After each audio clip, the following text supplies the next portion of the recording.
Happy Tuesday mga ka-GTV. Nakikita nyo ba tong kalsada na to? EDSA to. Lawak, no? Sa umaga, yan, maluwag. Pero pagdating ng tanghali, pahapon, rush hour, nako, traffic na dito.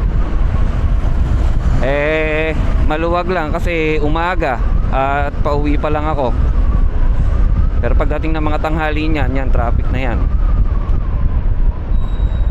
Tignan mo, may mga engot na biker na tumatawid sa hindi naman dapat tawiran. Kaya nagkakaroon ng disgrasya dahil di sa mga biker na ganyan ng mga pasaway.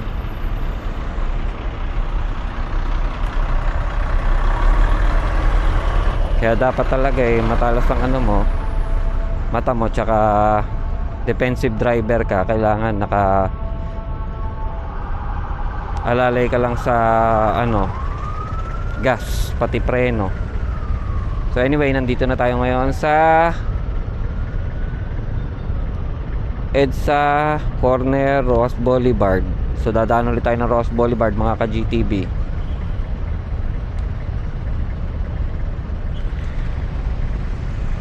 Medyo mainit-init ngayon. Kahapon grabe ang ulan. Lakas nung pumasok ako gabi kasi pasok ko naulan kaya nagkapote ako. Eto na. Let's go.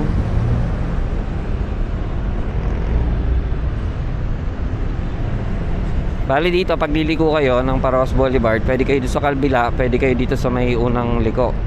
Hindi naman kayo huhulihin. Tapos yung mga papuntang Cavite, ito, nandiyan yung Sakayan, Paliparan. Ito, nasa kanan natin, meron biyaheng Alabang, may biyaheng Dasmariñas.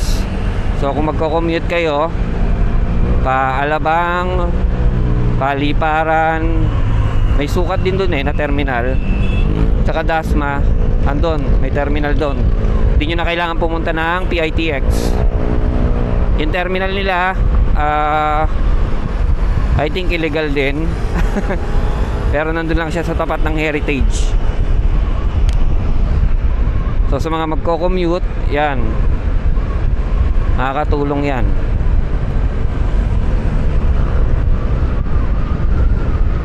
Yan, simbahan ng Baclaran, Redemptorist Church yan.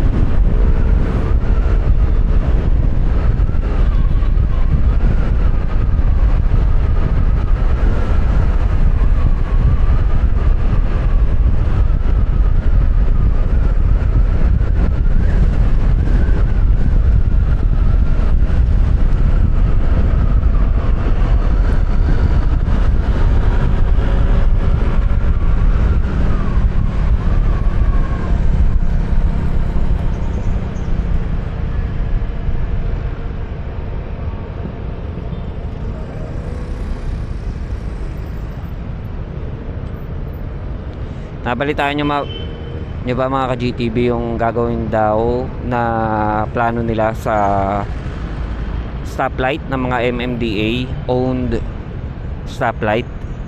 So tatanggalin na daw nila yung timer. Then ang magiging signal na lang natin mga motorista is yung blinking. So I don't know how many times magbiblink yung green para malaman mong magbababa na siya sa yellow papunta ng pula. I think 3 to 5. I'm not sure. Pwede naman balikan sa balita or search nyo sa Google.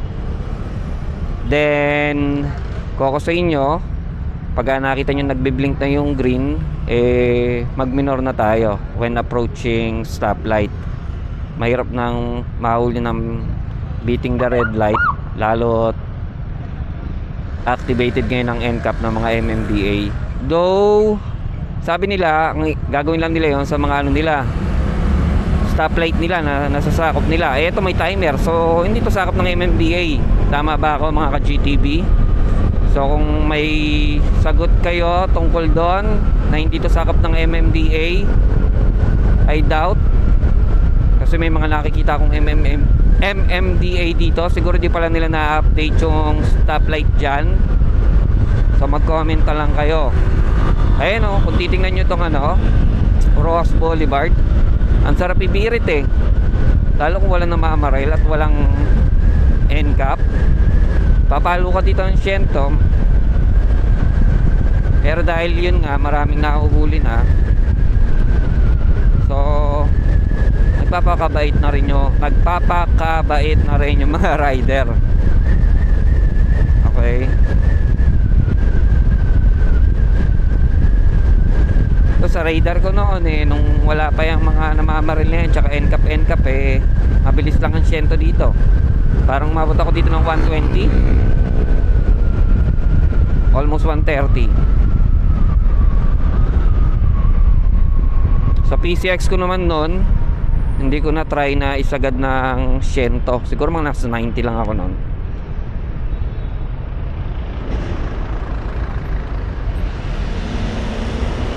Pero itong motor natin na to, itong si Fortress, na 100 na natin to.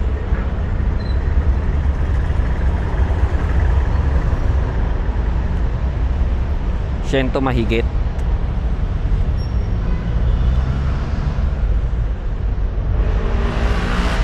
So stop muna natin dito yung video natin mga ka-GTV. So kung may makita akong magandang footage, ituloy na lang natin. Okay.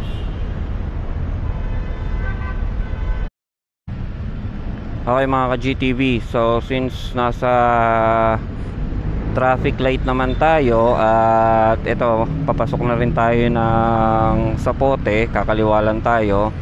Isingit rin natin yung suspension ko, experience ko sa suspension nitong Fortress 160. So sa likod, okay naman yung suspension niya, lalo pagka may angkas ka, di mo mararamdaman na tumutukod siya.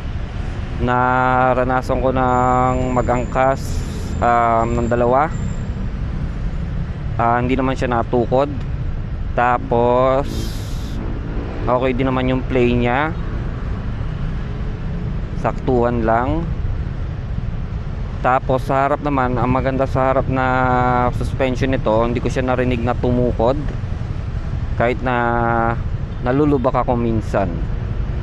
So I think makapal din yung suspension nito sa harap, maganda yung pagka-calibrate niya, kaya hindi ako nakakarinig ng pagtukod pagka or lagutok pagka nalulubak ako. And then ano pa ba?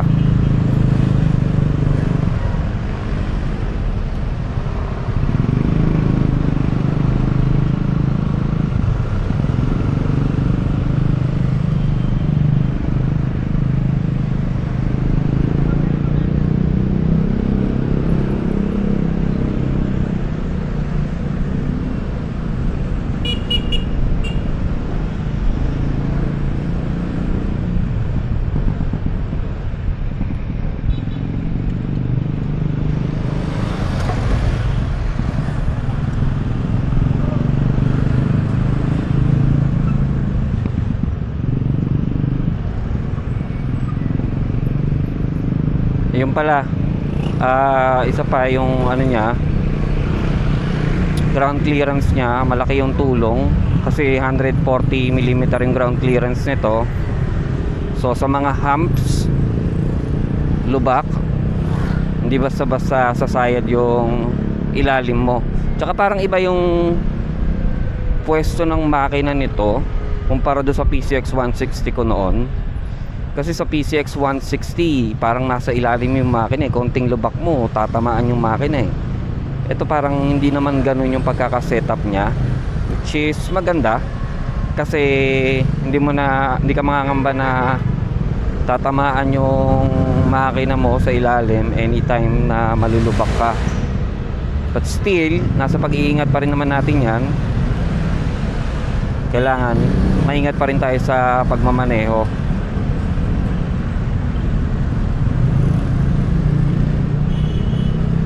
So pagka hindi nyo alam yung kalsada na dinadaanan nyo, lalo't bago lang kayong dadaan doon, make sure na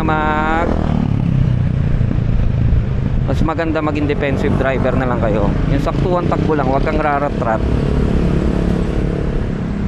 Kasi itong rutang ito, papasok ko pa uwi, matagal ko nang dinadaanan ito, kaya kabisado ko na kung saan ang lubak, saan ako dapat mag-ingat. But still, kahit kabisado ko yung mga kalsada, saan ang lubak, saan dapat mag-ingat, hindi pa rin ako rumarat-rat talaga. Maliban na lang kung talagang sobrang luwag ng kalsada, doon makikita mo ako talagang gagamit ako ng power nitong Fortress 160.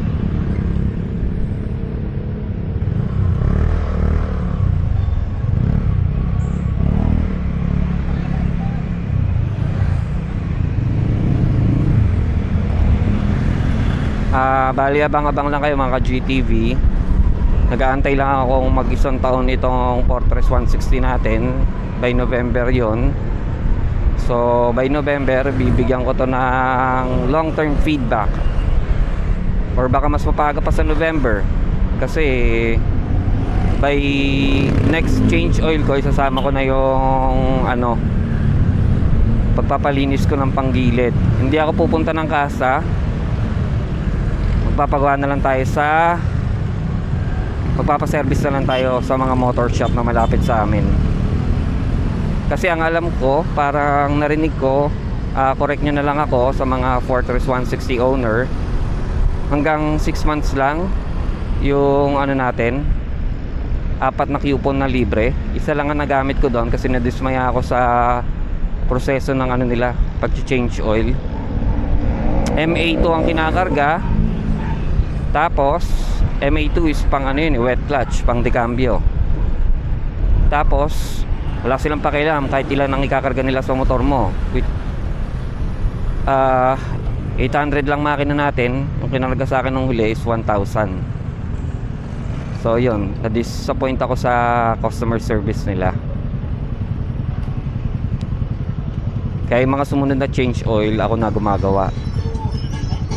Pero next change oil ko is ayun, ako pa rin ang gagawa, pero papalinis ko na rin yung panggilid.